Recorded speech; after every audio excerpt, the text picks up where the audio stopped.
Assalamualaikum warahmatullahi wabarakatuh.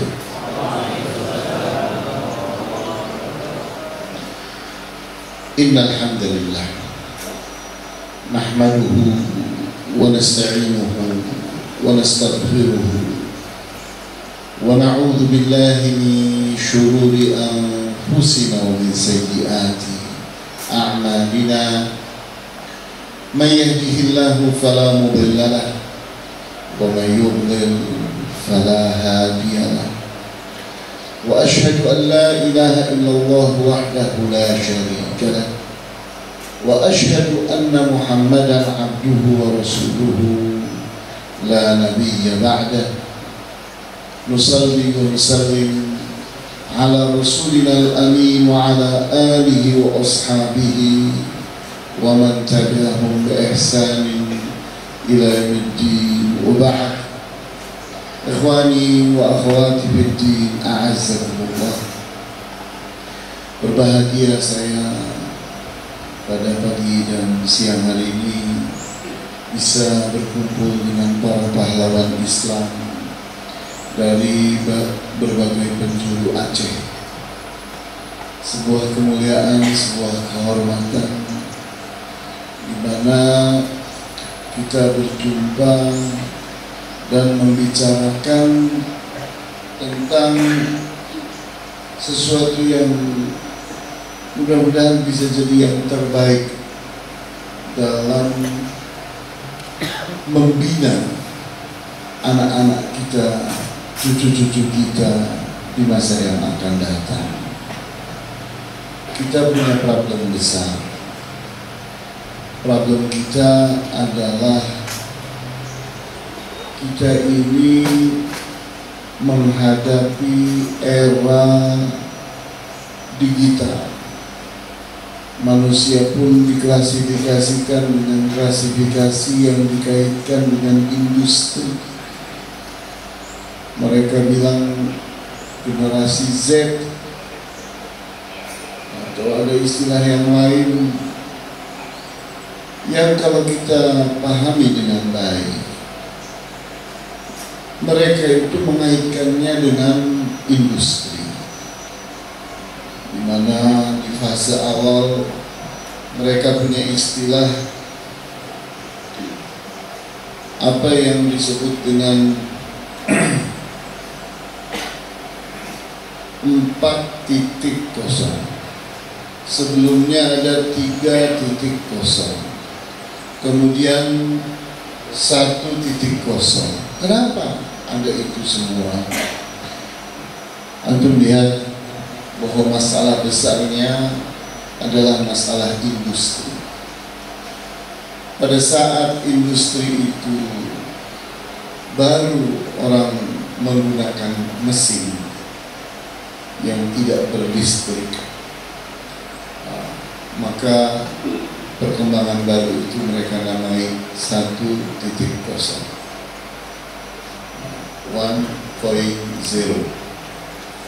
Kemudian berikutnya ditemukanlah listrik. Kemudian listrik itu ternyata bisa menggerakkan mesin. Maka pendidikan dikaitkan dengan itu, mereka tingkatkan menjadi 2.0. Kemudian berikutnya mereka temukan lagi, yakni peralatan komputer dikaitkan dengan mesin, sehingga komputer itu bisa untuk mengendalikan mesin. Maka berkembanglah menjadi 3.0. Kemudian berkembang lagi sekarang ini, komputernya sudah lebih canggih, sudah ada kaitannya dengan satelit, sehingga dari perkembangan digitalnya lebih dahsyat. Maka sekarang ini ada di poin 4.0, 4.0.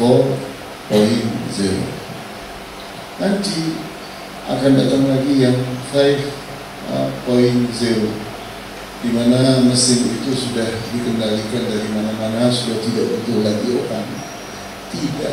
lagi orang, Sekarang ini satu mesin besar sebesar Qa'ah ini yang mengendalikan cuma satu orang, cuma berkeliling kalau ada yang rusak, meriksa kalau ada yang macet.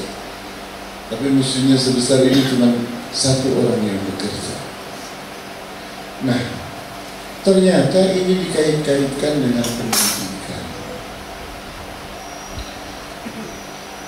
Akibatnya apa?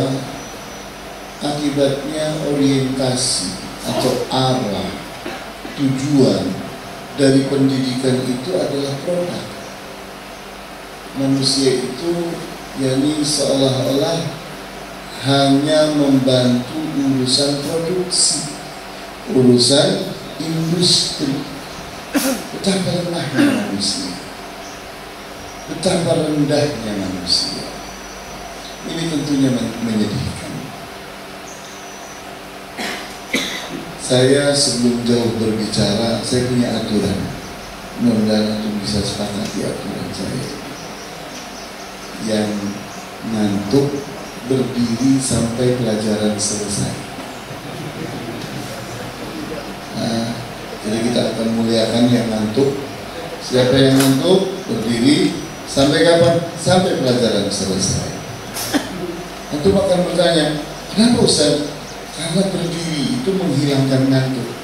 Nggak percaya kita praktekkan nanti. Iya, antum lakukan kepada anak didik antum. Sama, itu ada anak didik antum yang terhadap kebanyakan zat besi.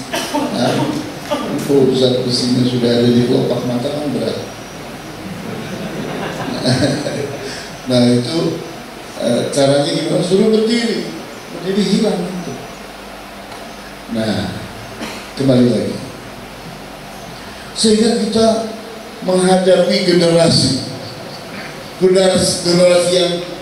yang lawas itu dinamai oleh mereka dengan generasi Z dan seterusnya.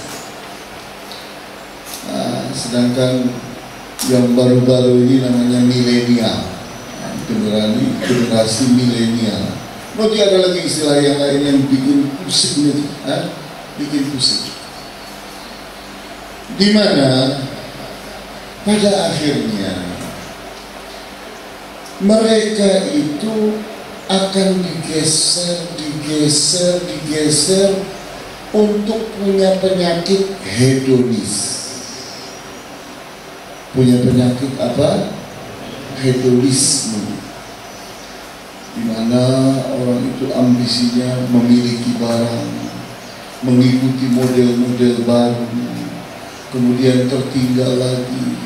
Terus industri berkembang dengan pesatnya dan orang jadi konsumennya mereka, sehingga kehidupan itu konsumerisme, yani orang hanya berpikir bagaimana belanja. Di antara manusia yang paling senang belanja itu siapa? Bangsa Indonesia. Antum kalau pergi ke Jepang, orang Jepang itu hidupnya sangat irit, nggak ketipu sama propaganda. Itu orang Jepang. Jadi kalau antum hidup di Jepang, antum akan malu-malu. Kenapa? Antum demen belanja, sementara mereka tidak. Mereka hidupnya sangat irit, gak gampang ditipu sama propaganda-propaganda, sama promosi-promosi. Sedangkan kita, bangsa kita ini rata-rata raja diskon, ratu diskon, ya. Asal ada diskon, wah, semua mencari diskon, ya. Sehingga lahirlah raja-raja dan ratu-ratu diskon. Sedih sekali kita digiring sama mereka ke sana arahnya. Sedih kita, tapi kenyataannya memang itu kenyataannya. Nah, ini pekerjaan besar buat kita, buat para pendidik, karena para pendidik itu harus sadar bahwa kita ini tidak lebih daripada manusia yang sedang dimanfaatkan. Saya tanya kepada antum, penjajahan itu bisa dipisahkan dari ekonomi atau tidak? Saya ulang lagi pertanyaannya. penjajahan itu bisa dipisahkan dari ekonomi atau tidak? Penjajahan itu tidak ada kaitannya dengan ekonomi. Itu pernyataannya benar atau salah? Salah. Ada penjajahan karena ada ambisi ekonomi, iya atau tidak? Nah itu dia. Mereka itu ingin menjajah dunia ini. Semua harus jadi tukang belanja, bukan tukang produksi. Tukang belanja yang kerjaannya belanja. Itu yang dimaui. Nah itulah yang menjadi kenyataan hidup kita.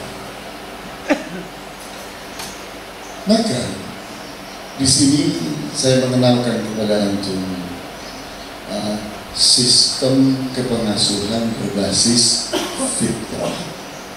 Sistem kepengasuhan berbasis fitrah. Di mana yang kita bicarakan itu adalah sebuah sistem. Tidak sekedar kurikulum, tapi sistem. Artinya dia itu terkait dengan manusianya, bangunannya, perangkat-perangkatnya, softwarenya, konsep-konsepnya. Dia menjadi sebuah sistem. Karena kalau kita ingin memperbaiki sebuah sistem pendidikan, harus dengan sistem lagi. Karena sistem yang ada itu ternyata tidak bisa berbuat apa-apa di hadapan perkembangan yang dahsyat ini. Kemudian, kenapa kok kita bicara tentang kepengasuhan? Kepengasuhan. Kenapa? Karena guru kalau maknanya hanya pengajar tidak menyelesaikan masalah. Yang bisa menyelesaikan masalah itu adalah seorang pengasuh. Antum lihat bahwa rumus pendidikan itu apa sih? Rumus pendidikan itu pendidikan sama dengan pengajaran plus pengasuhan. Saya ulang lagi, rumus pendidikan itu pendidikan sama dengan pengajaran plus pengasuhan. Artinya 50% dari kerja pendidikan itu adalah pengajaran, dan 50% dari pendidikan itu adalah apa? Pengasuhan. Bisa tuh paham ini ya? Artinya kalau pengajaran itu berdiri sendiri, layakkah disebut pendidikan? Saya ulang lagi pertanyaannya. Kalau ada pengajaran berdiri sendiri, layakkah disebut pendidikan? Tidak. Kalau ada pengasuhan berdiri sendiri tanpa pengajaran, layakkah disebut dengan pendidikan? Tidak. Kedua-duanya harus beriringan antara pengajaran dengan pengasuhan. Ustaz, kalau begitu apa sih pengajaran dan apa sih pengasuhan? Pengajaran itu adalah transfer of knowledge. Transfer of knowledge. Transfer itu artinya mengalihkan, memindahkan. Knowledge itu artinya pengetahuan. Pengetahuan dari kepala guru, dari otaknya guru, dipindahkan ke otaknya murid. Itulah pengajaran. Knowledge, pengetahuan dari buku dipindahkan ke otaknya murid, itu namanya apa? Pengajaran. Di saat yang dipindahkan itu adalah pengetahuan, maka itu adalah pengajaran. Hasilnya apa? Paham.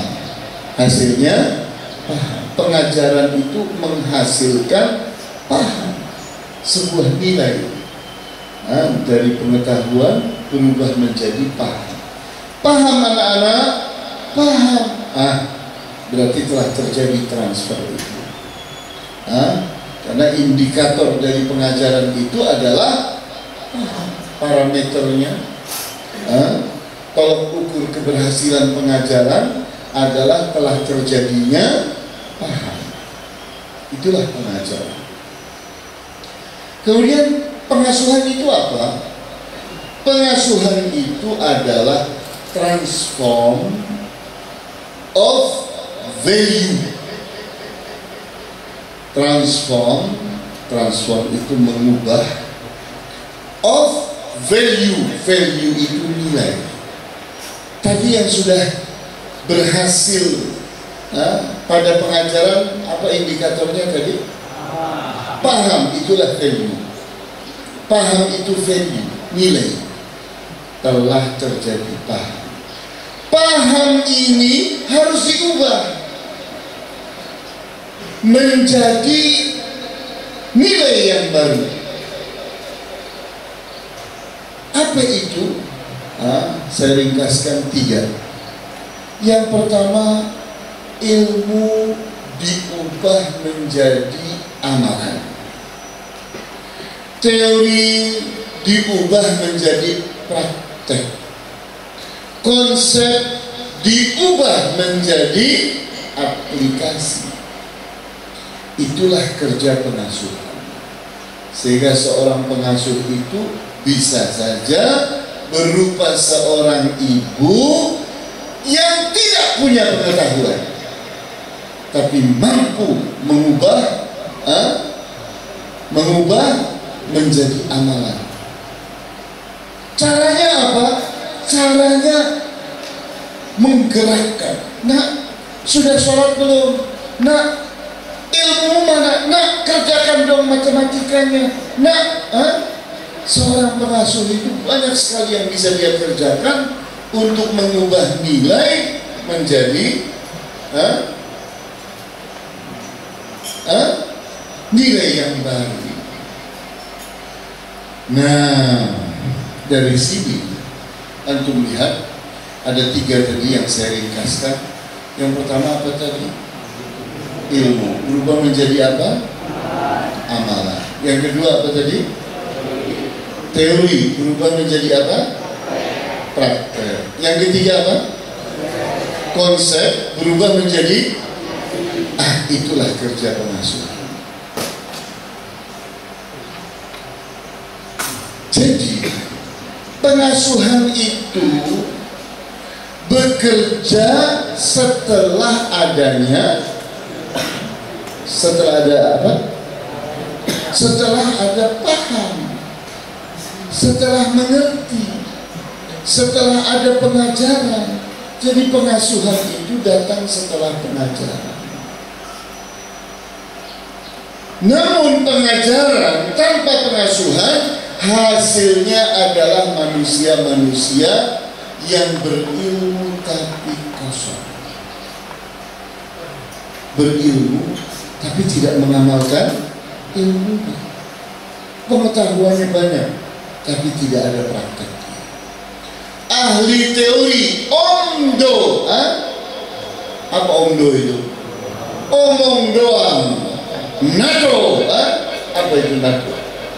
No action, talking only, ini penyakit bangsa kita. Bangsa kita ini kalau sudah urusan konsep ahlinya luar biasa, tapi disuruh sampai kepada implementasi zero, zero. Antum sedih sekali melihat kurikulum yang hebat, di tahun 80-an, 70-80, namanya CBSA, cara belajar siswa aktif. Kemana kita kurikulum itu? Hilang, dikubur orang, ya kan? Padahal buat menemukan sebuah konsep sampai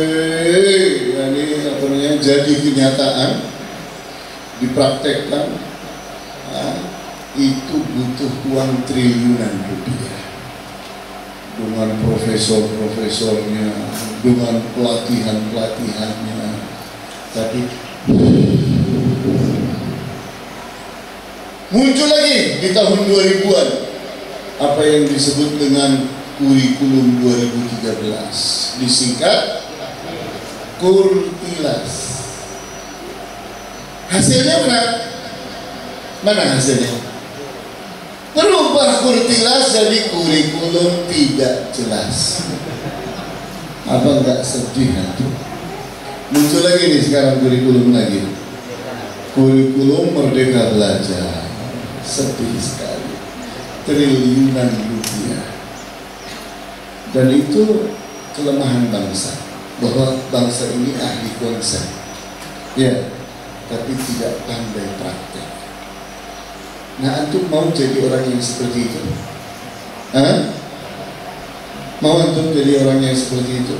Mubazir, buang-buang uang triliunan rupiah, tidak ada hasilnya. Dan itu diulang-ulang. Saya bilang sama antum, melatih monyet bisa atau tidak? Bisa. Melatih anjing bisa atau tidak? Melatih ikan flipper, ikan lumba-lumba bisa atau tidak? Bisa. Mudah mana dengan melatih manusia? Mudah mana? Manusia dong, ya kan? Tapi kenyataannya kurikulum yang hebat-hebat tadi tidak berhasil dipraktekkan, tidak berhasil diimplementasi, sehingga gagal implementasi. Disebutnya gagal implementasi. Sedih sekali. Kemudian kita melihat titik masalahnya ada di mana sih kok sampai terjadi gagal implementasi.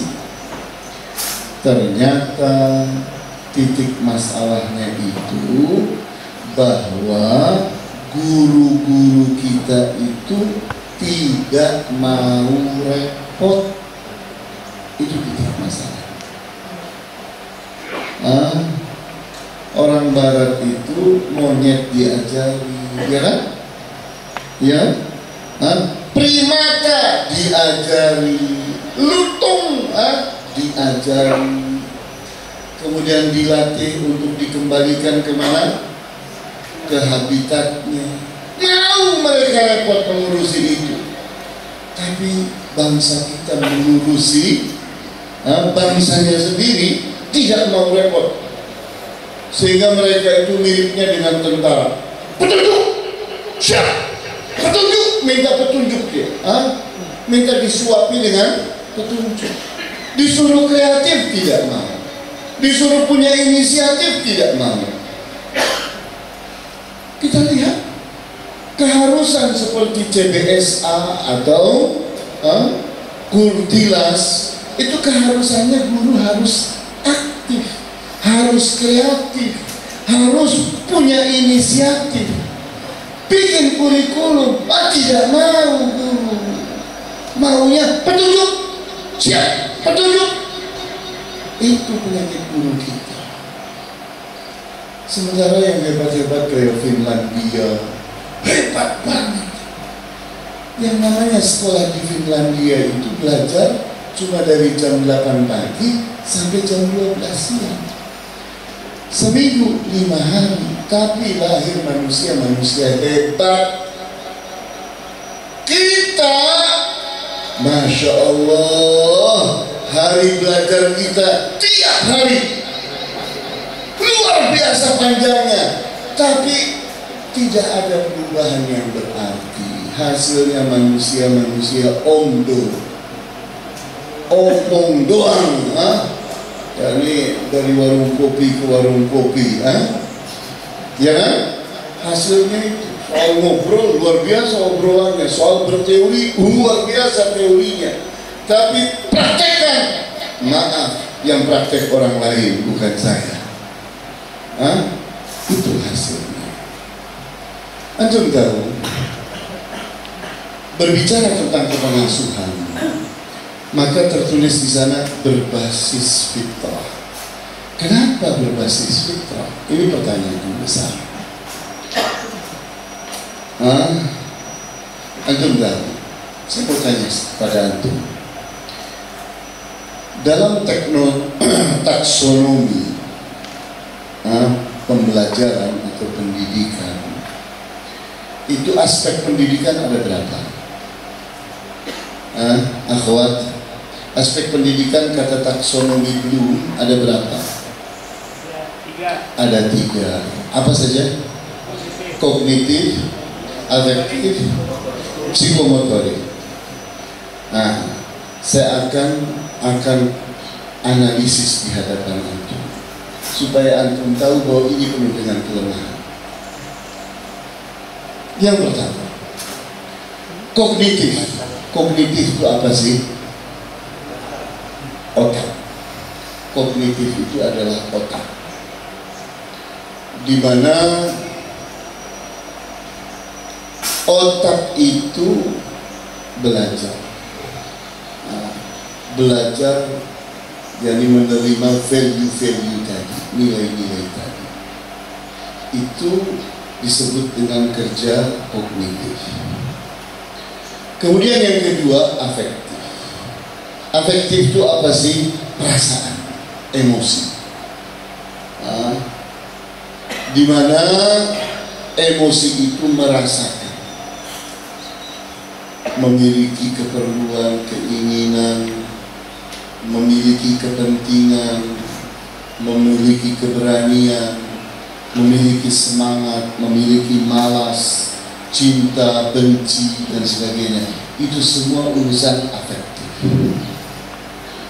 Kemudian yang ketiga, psikomotorik. Psikomotorik itu apa sih? Otot dan syaraf. Otot dan syaraf. Nah, otot dan syaraf inilah yang menggerakkan tubuh manusia dari ujung rambut atasnya ini sampai dengan kuku kakinya. Digerakkan oleh apa? Oleh otot dan syaraf. Itulah kerja yang disebut dengan psikomotorik. Nah, sekarang saya tanya kepada antum, di saat kita melihat ini kerjanya kognitif, yaitu menangkap nilai-nilai dengan otak. Kemudian kerjanya afektif, menangkap rasa-rasa, emosi-emosi. Kemudian yang ketiga adalah psikomotorik, yaitu menangkap gerakan-gerakan, kekuatan-kekuatan fisik. Nah, sekarang saya tanya kepada antum, pendidikan iman itu letaknya di mana? Mana? Afektif. Jadi beriman dengan perasaan.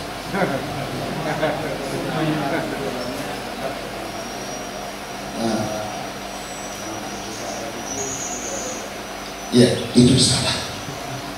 Itu salah. Kenapa? Emosi itu bukan tempatnya iman. Bukan tempatnya iman. Iman itu tempatnya di dalam fitrah. Oleh karena itu, kita membaca surat Al-A'raf ayat 172. Surat Al-A'raf, tolong dicatat, surat Al-A'raf ayat 172.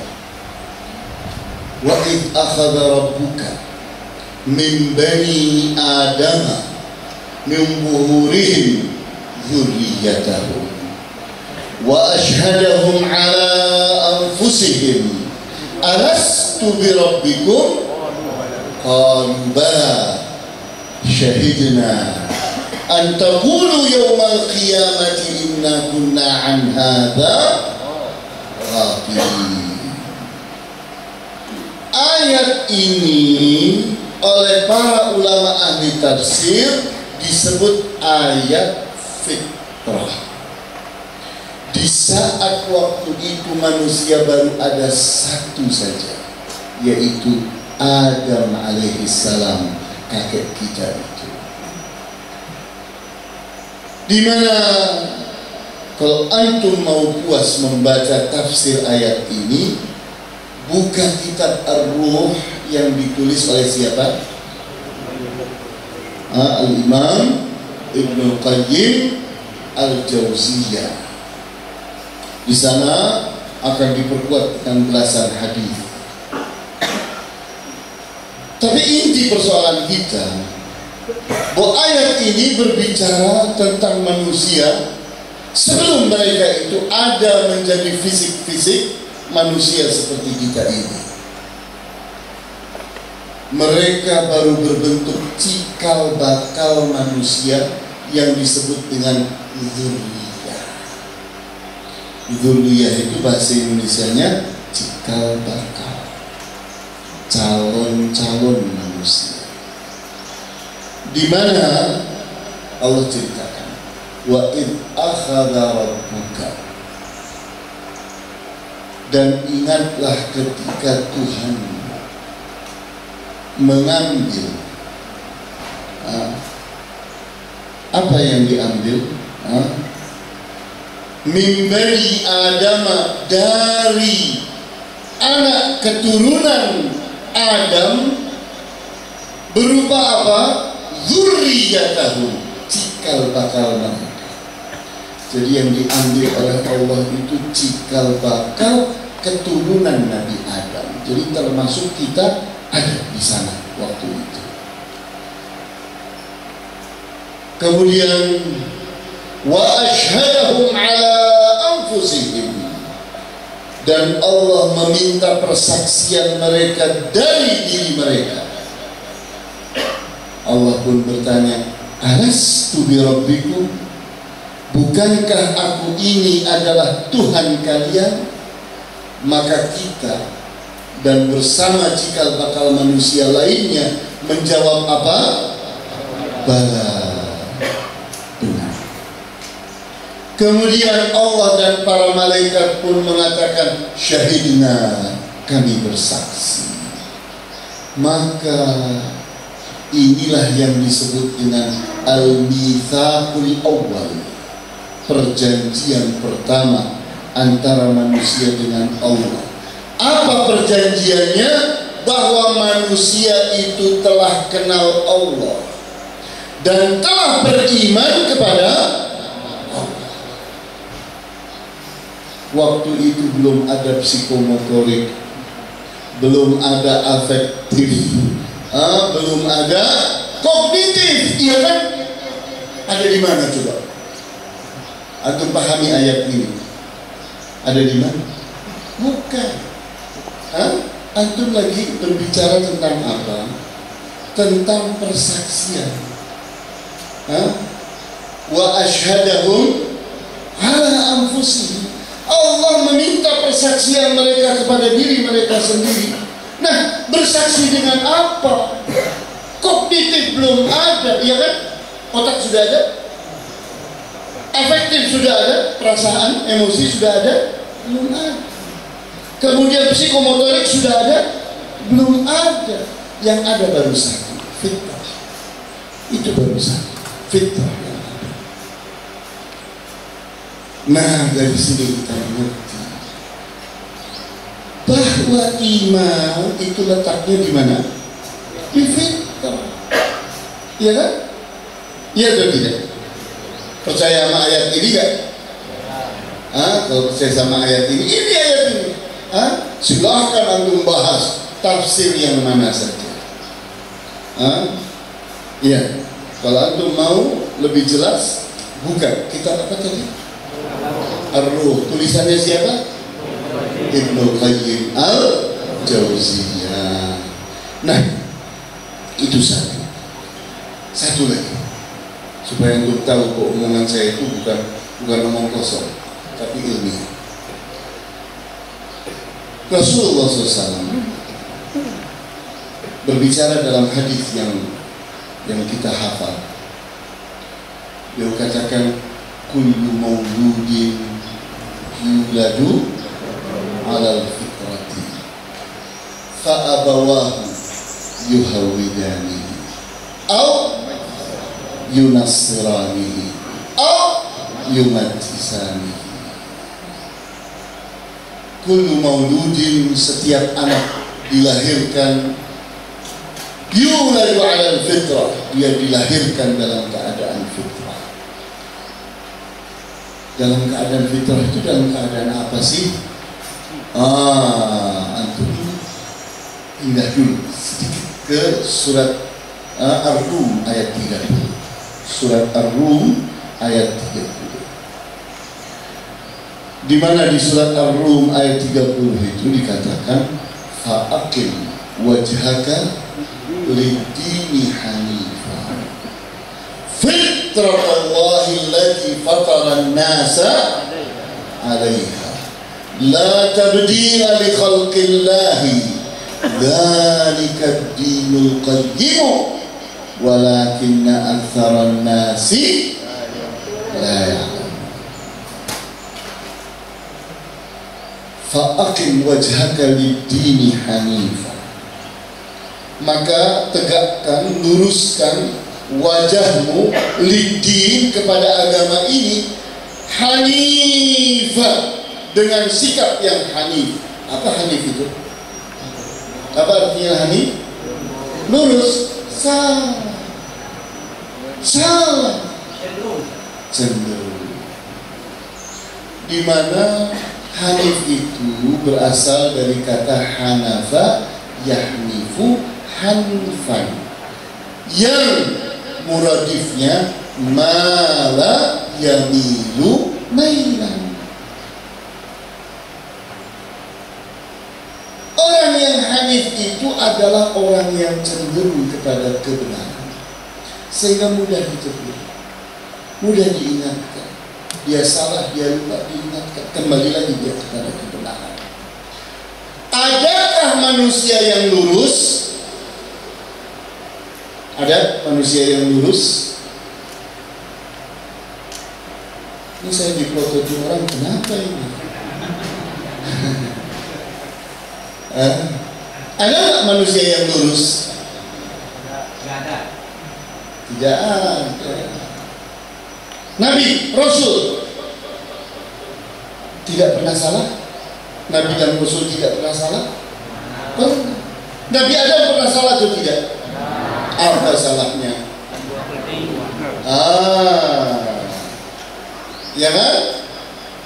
Nabi Nuh pernah salah terkait dengan Kan'an. Nabi Ibrahim pernah salah terkait dengan ayahnya. Ya kan? Nabi Yunus pernah salah apa?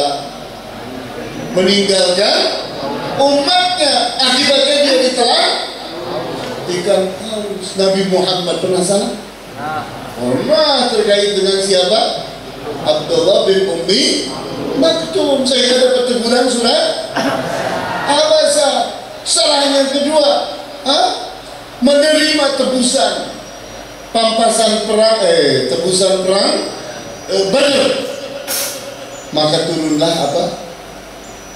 Surat Al-Anfal. Afallahu anka, Allah maafkan. Namun para nabi dan rasul itu kelebihannya maksum, tidak berterus-terusan salah, sehingga begitu salah langsung ditegur, langsung ditegur.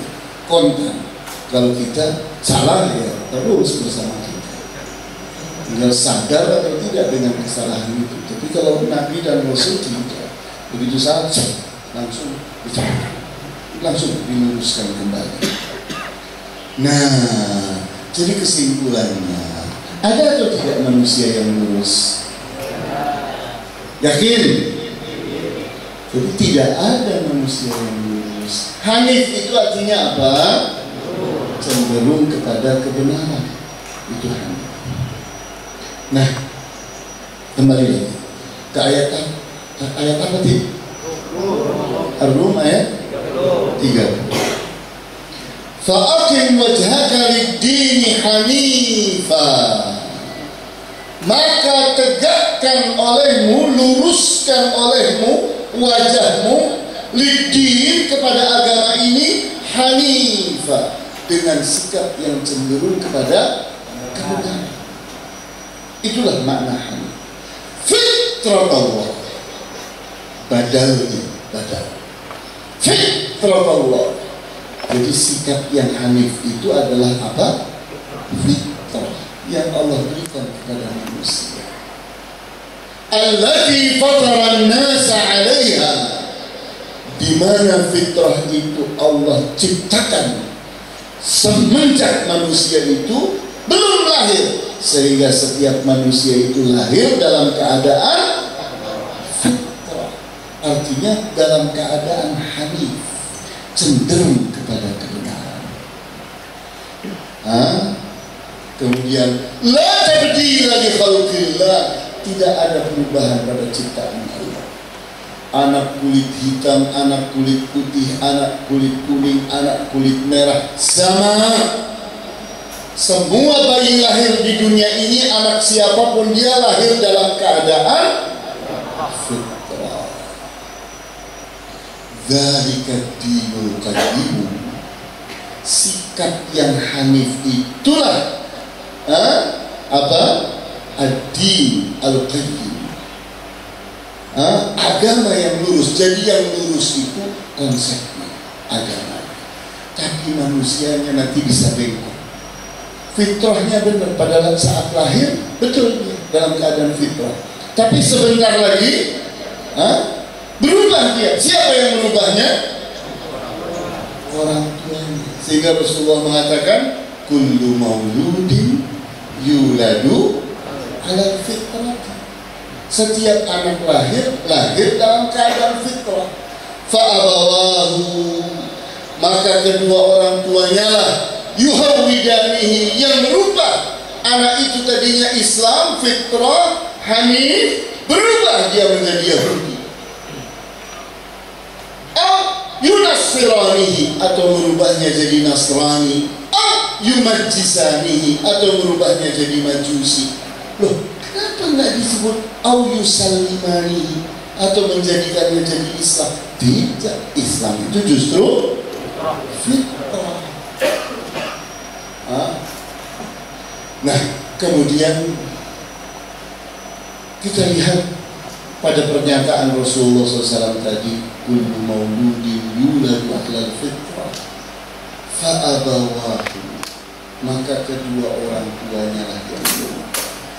Manusia terbaik di dunia ini adalah ayah dan ibu.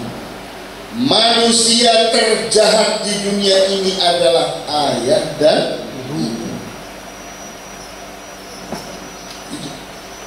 Itu kesimpulan. Kesimpulan itu bukan ini. Sang pengasuh ini, sang pengasuh, kita lagi bicara tentang kepengasuhan. Paling pengasuhnya manusia itu siapa sih? Ayah dan ibu. Itu paling pengasuhnya manusia. Ya, nah, jadi pembahasan kita itu tentang sistem kepengasuhan berbasis fitrah, di mana fitrah itulah sumber kesadaran. Fitrah itu adalah sumber kesadaran. Apa sih kesadaran itu? Kesadaran itu adalah mengerti akan kebutuhan. Orang yang sadar itu adalah orang yang mengerti kebutuhannya. Orang yang tidak sadar itu adalah orang yang tidak mengerti kebutuhannya. Jadi kesadaran apa tadi definisinya? Kesadaran adalah mengerti akan kebutuhan. Sehingga orang yang sadar itu adalah orang yang mengerti kebutuhannya. Kalau ada orang gila, sadar atau tidak? Tidak sadar orang gila itu. Sehingga apa yang terjadi pada orang gila? Dia tidak mengerti kebutuhannya, sampah pun dimakan oleh dia, iya atau tidak? Iya. Itu pula yang terjadi pada orang yang kesurupan, orang yang epilepsi, orang yang pingsan. Mereka adalah orang-orang yang tidak sadar. Bisa diterima ini? Bisa dipahami? Oke. Nah, sekarang setelah antum punya bayangan, oh begitu kerjanya fitrah. Saya mengajak antum membayangkan agak lebih dalam lagi. Tadi bahasa Indonesianya fitrah itu apa sih ya? Apa ya bahasa Indonesianya fitrah? Bukan naluri, nurani. Nurani tidak dimiliki oleh binatang, tapi naluri dimiliki oleh manusia. Apa sih bedanya antara naluri sama nurani? Naluri itu adalah yakni kekuatan yang membuat manusia itu berusaha untuk bertahan hidup, yang membuat binatang bertahan hidup, yang membuat tumbuh-tumbuhan bertahan hidup. Antum bayangkan, jadi kalau ada seekor ayam mengerami 5 telur, salah satunya telur bebek, apa yang terjadi pada saat telur ayam menetas? Si ibu tenang-tenang.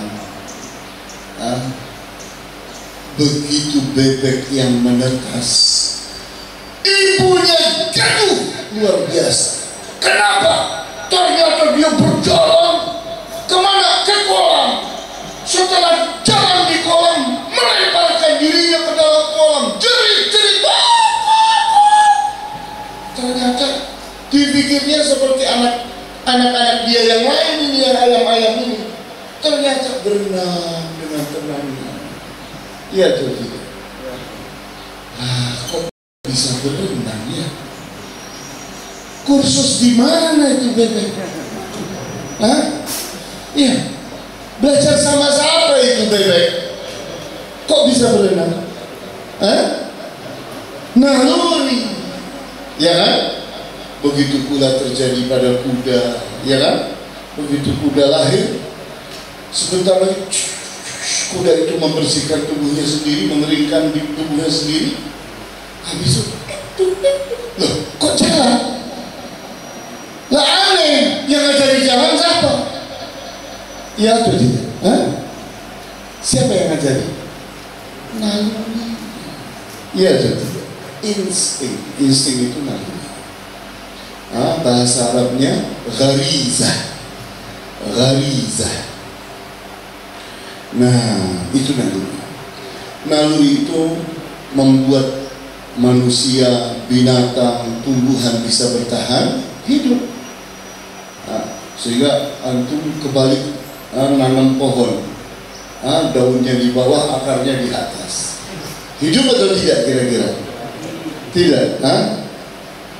Antum ternyata menanamkannya berbaring. Ya. Ada pohon antum tanam berbaring. Kubur aja semuanya deh. Daripada salah, kuburin semuanya. Udah. Ternyata besok antum lihat yang daun ke atas, yang akar ke bawah. Loh kok gini? Saya sudah baringkan, tetap aja yang daun ke atas, yang akar ke bawah. Kenapa nggak ada pohon kebalik, akarnya ke atas, daunnya ke bawah? Memang pernah kursus pohon? Tidak, kawan, itu naluri. Sudah Allah pasang naluri pada binatang, pada tumbuhan.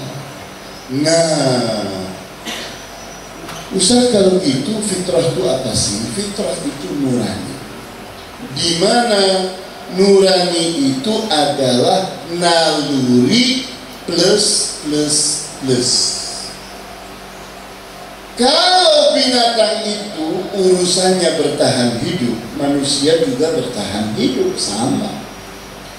Binatang itu beradaptasi, ya manusia pun beradaptasi. Tapi manusia haus ilmu. Binatang haus ilmu. Untuk pernah nonton misalnya ada singa memberi kursus, memberi pendidikan dan pelatihan kepada binatang-binatang lainnya. Ya atau tidak? Ada ya? Ada? Ada? Ada? Ada? Hah? Tidak ada. Ya kan? Jadi ini masalah kita, bahwa haus ilmu itu urusan naluri atau urusan nurani? Hah? Nurani. Ya kan? Kemudian memiliki kepedulian. Memiliki kepedulian itu urusan nurani atau naluri? Nurani. Memiliki kesadaran sehingga punya gagasan, punya kreativitas, punya yakni usaha-usaha dalam memenuhi kebutuhan, yakni yang sangat kreatif, yang sangat agresif, yang macam-macam, itu urusan naluri atau urusan nurani? Nurani, ya. Nah, jadi Anda melihat di sini bahwa inilah bedanya antara naluri dengan nurani. Bahwa nurani itu membuat manusia itu ingin beriman, ingin beriman, sudah kenal Allah, sudah beriman kepada rububiyah Allah, tidak perlu belajar. Orang kafir pun kalau ditanya siapa yang menciptakan alam semesta, mereka akan jawab Allah. Ya, orang berdoa selalu menengadah ke atas. Itu nggak perlu diajarin. Orang doa Allah, maaf. Ada yang seperti itu? Gak ada orang berdoa gini, ya Allah ke atas. Ya atau tidak? Karena dia kenal Allah itu ada di atas. Ya. Nah, itu dia, itu nurani. Nurani juga kerjanya apa? Antum merasakan di dada antum. Kalau lagi berbuat salah, deg-degan. Tapi kalau berbuat benar, tenang. Iya atau tidak? Kalau kita lagi berbuat sesuatu yang buruk, dada kita deg-degan. Kalau kita berbuat sesuatu yang baik, dada kita tenang. Kalau kita lagi berbuat sesuatu yang berbahaya, apa yang terjadi? Antum tenang? Deg-degan. Dada kita, ya atau tidak? Begitu berbuat sesuatu yang bermanfaat, tenang. Itu dia kerja nurani, ya kan? Saya contohkan lagi. Ada seseorang dari rumahnya menghunus Golok, ketemu dengan kawannya. Kawan, mau kemana kau? Kurang ajar si A itu. Dia bicara macam-macam. Kemudian akan kau apakan si A? Saya akan bunuh dia. Maka kawannya ini pun tidak mau terlalu jauh, karena orang ini emosinya lagi luar biasa. Maka dia bilang, baik-baik, nanti kalau sudah kamu bunuh si A, ingat ya, si A itu punya istri 1, punya anak 5, kemudian mertua lelaki dan mertua perempuannya juga tinggal di rumah itu. Jadi ada 8 orang. Tolong perhatikan kehidupan mereka, karena ke-8 orang itu semua bergantung kepada nafkah dari siapa? Dari sekitar. Begitu pula kesejahteraan hidupnya, kenyamanan hidupnya, pendidikannya, nanti semua engkau yang tanggung ya, kau perhatikan. Jadi atau tidak membunuh? Jadi atau tidak? Tidak jadi, taruh lagi golongnya. Kenapa? Nuraninya tersentuh. Iya atau tidak? Ini kalau antum ini punya kemampuan membangkitkan nurani yang tertidur, itulah kehebatan seorang pengasuh. Pengasuh itu hebatnya di titik ini. Di titik ini hebat.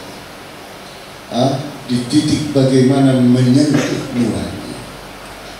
Anak nakal pun kalau antum asuh, dia akan berubah menjadi anak yang baik, anak yang saleh, dengan sentuhan-sentuhan kepada fitrahnya.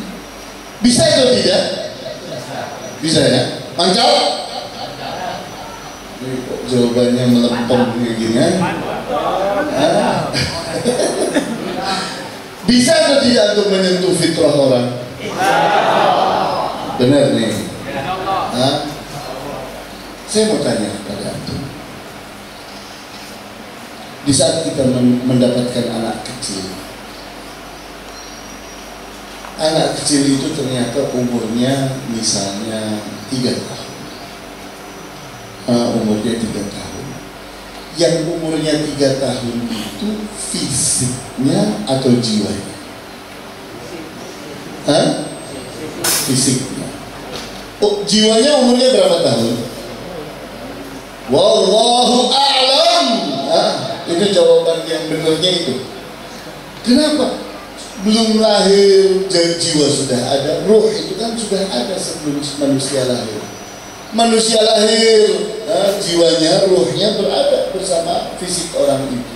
Begitu mati, fisiknya mati dikubur, jiwanya, rohnya tidak ikut mati. Sehingga roh itu tidak ada umurnya. Ya atau tidak?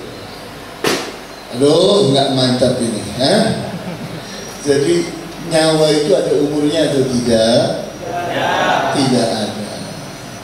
Nah, di sini kalau anak umur 3 tahun berarti nyawanya umurnya berapa tahun? Wallahu a'lam. Sudah diajari jawaban yang benar.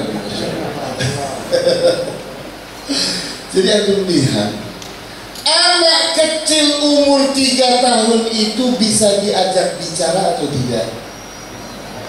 Bisa atau tidak ibu-ibu? Bisa? Bapak-bapak bisa diajak bicara anak umur 3 tahun? Bisa? Ya, ada yang bisa, ada yang tidak nih, tidak sepakat nih.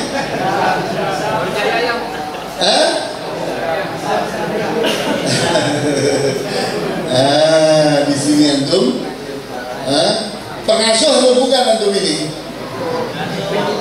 Kalau antum pengasuh, jawab bisa. Apa yang diajak bicara? Nurani. Ajak bicara nurani. Ada anak tahu-tahu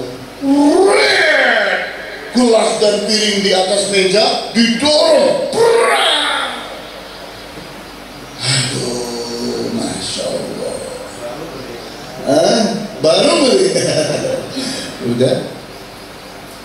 Nah, kalau semua piring dan gelas ini semua pecah, kita nanti makannya pakai apa?